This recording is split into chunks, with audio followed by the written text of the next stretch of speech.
What's up everyone, Nelson Dellis here in another episode of Random Memory Tips, and in this video I'm going to show you some of the tools that I use to help me memorize, to learn new information. You ready? Let's go.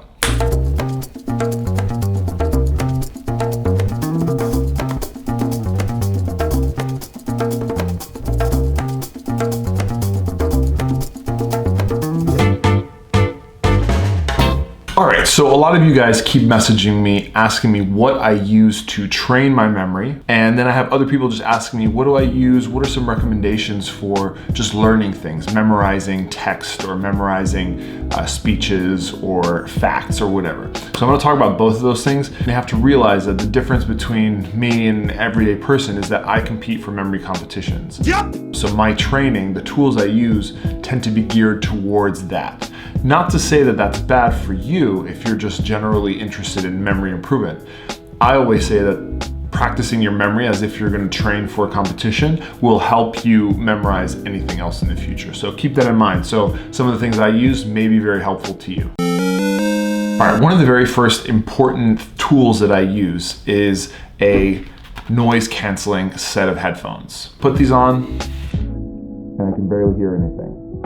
Now, why is that useful? For me, obviously in competitions, this is great for blocking out distractions. This is really helpful to help me focus. And as I've mentioned a million times before in other videos, focus is key. You can buy these on Amazon. I use the Peltor 105 and it just sounds really quiet when you put them on. Doesn't cancel everything, but most of it. Second important tool that I use is a timer. And I know that sounds really boring, but a lot of the tasks I do are time-based. And I also want to see how much faster my memory gets, whether it's memorizing cards, names, whatever. I want to see my improvement via time. I keep very detailed notes on my performance and time is one of them. So I use a stack mat timer. This is an older model. I think there's newer ones. You can buy cheap knockoffs from China that work just as well. There's even a version of it for the iPhone, just like that. Great little tool to have just if you want to keep track of time.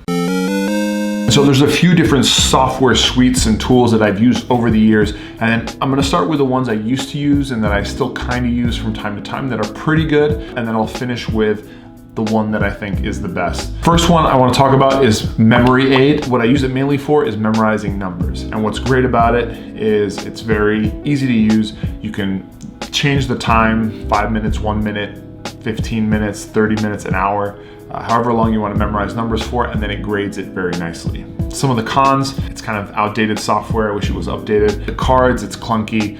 You can just use real cards. The names, the database of faces and names is really low. It's only for PC, which drives me nuts because I use all Apple products. So I have an old computer that's a PC laptop that's just garbage, but it runs that. I have it just to run that program. Great tool if you have a PC and you're very keen on practicing with numbers. They can generate the numbers real quick and you can be memorizing numbers in no time. All right, next up is a website called MemoCamp. It's very popular in Germany. And throughout the memory community, I used to use it obsessively because it was the only option out there. It's about 10 euros a month subscription, which is fair. I primarily use it for memorizing names just because their database of photos, headshots, is quite expansive and they have some interesting foreign names to practice with. So if you want to get good practice with international names, it's perfect. There are other features, but it's translated from German into English, so some of the text actually doesn't translate very well. Not too hard so that you can understand, but it's just annoying. I know you can develop some memory systems with it, but I've never tried it. It's not obvious to me. It was a bit counterintuitive. Even though you can do it, I just didn't find it useful.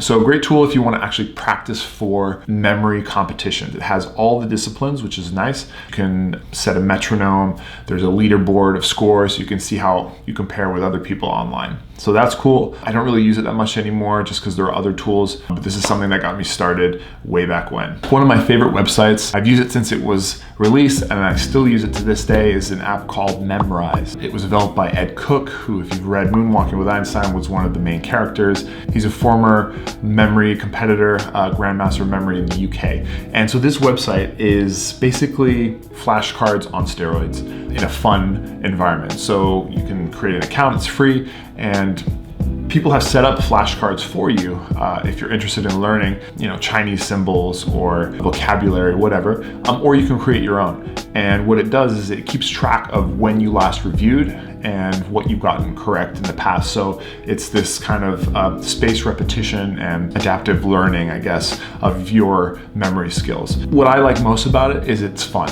It's very gamified, so you go in there, it looks pretty, you're planting seeds and growing plants and stuff with your memories of things, and it just hooks you in. You really want to play it, which is good when you're learning stuff. I've used it mostly for language, and I think that's kind of where their niche is. For Chinese characters, for the top 1,000 words in a target language that you want to learn, is really good. And they have great sets of those words that you can just import and start learning them. Another app I've mentioned before and I want to throw in there is Anki. It's something I've used here and there for learning languages as well. Some consider it to be the flashcard tool to use. For me, it's not the most user-friendly app. I've had struggles with it where it was just annoying to use on my computer and my phone, and I just ended up dropping it. So it lost me along the way. But I've used it for certain things. Memorizing 1,000 words in Italian, for example, was very useful. So for those of you that are looking for a really good flashcard learning app, Anki would be one of the ones I would recommend. Last but not least, this is my favorite, and it has to be my favorite because this is an app that I helped develop, and it's Art of Memory. I'm sure you may have heard of it if you're a follower of me, but I'm gonna go into kind of the specifics of what it can do and what it will be able to do. It started out as a forum, a great forum called MemoCamp, where anybody could post questions and chat with other memory enthusiasts. And it's still there. You can still do that. It's a great resource. That's kind of where I started when I was looking for ideas or helping other people.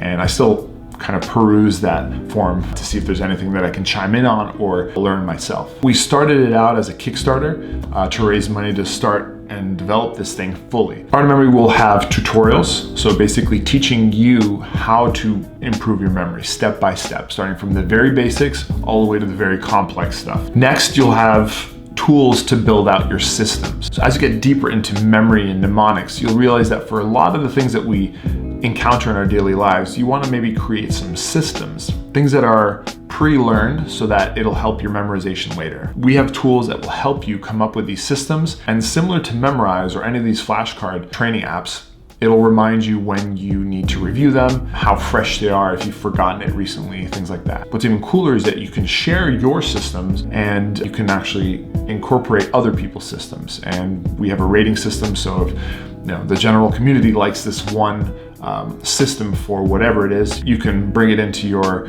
systems library and learn that system or alter it however you want. I think this is going to be one of the coolest features it has, is creating your own journeys, your own memory palaces. So you'll be able to have pictures that you can import and then create a path through that picture and attach the images of the things you want to memorize. So think of it as an interactive live memory palace. Instead of coming up with it in your head, you can actually design it in front of your eyes. I know a big part of it is coming up with it in your mind, but a lot of people need to see it before they actually memorize it. So you can create your own journeys with our software. There's a lot of other features at Art of Memory. I encourage you to check it out at artofmemory.com. We also have a competition built under the system called Memory League, and you can check out the Memory League software as well at memoryleague.com. It's a great place for you to compete and challenge your memory against other memory athletes. There's a rating and a ranking system, and we do competitions around the world. Art of Memory is my favorite tool. I personally use it. All those cool features aren't quite entirely available just yet. A lot of it is under beta, and the Kickstarter backers that we had are the first people to get those. But you can pre-order, and most of those features will be out by the end of the year, early next year. So make sure you get your hands on it. At least check it out. It's awesome. I love it. Just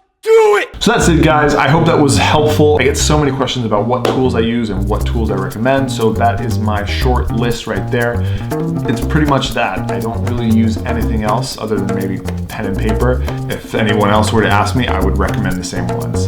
So go out, check them out. I'll put all of the information for everything that I mentioned in the description. And that's it for today's video. Hit that like button if you like this video. Subscribe if you haven't subscribed already. Thanks for watching. I'll see you in the next video.